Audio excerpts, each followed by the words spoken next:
kami sa Eat All You Can. Ito yung mga nakahanda rito mga pagkain. Pansit canton, spaghetti,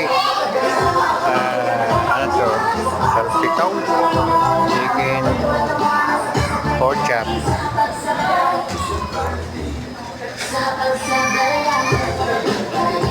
Ipon, butter, shrimp, pork sisig.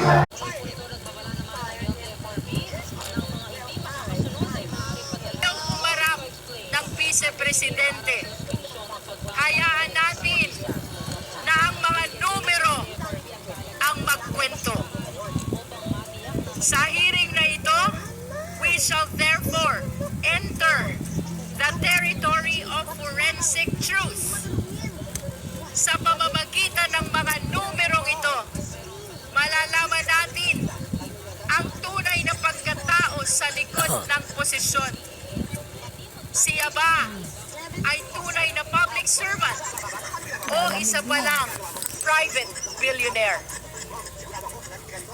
At ang direksyon natin ngayon ay simple, ngunit matibay. We follow the evidence wherever it leads. Hindi tayo magpapadala sa ingay. Hindi tayo lilihis sa proseso. Ang ating sandigan ay ang konstitusyon at ang ating layunin ay ang katotohanan. Because in the end, ang tanong ay hindi kung sino ang pinakamalakas ang boses. Hindi kung sino ang pinakamaingay sa labas. Kundi May banat. saan tayo Banat. itinuturo ng ebidensya. Parinig yan As we see sa mga now, akusado. the chair, Yung mga right supporter na before dito, us. Sara, makinig kayo mabuti ha. it remains empty. At tila, sanay na po tayo sa tanawing iyan.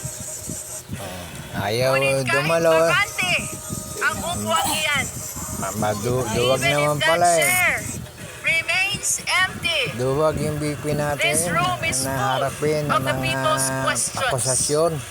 Paano magiging Napakaraming pangulo ito? tanong. Paano naging pangulo ito? Mas masalo pa tanong. ito. Ngayon pa lang, na sa BP kabila pa lang. ng pag-iwas, hindi Ayaw mawawala. nang sumagot sa mga Sa katanungan kabila ng na pananahimik, hindi binabato sa maglalaho. kanya. May mga dula Mga sa tanong kanya. na kailanman ay hindi kayang takasan ng bakanteng upuan. Not today. Tama. Not anymore. Takot Let kasi. the evidence speak. Maraming kasalanan yan. Let the numbers Pag ayaw testify. sumagot, ay Let the nahiyaan niya lang chiefs na ganyan niya. fall Kasi pag where they sumagot may yan, be. papalpak yan. Let Lahat- us finally resume Kasi this hearing. lahat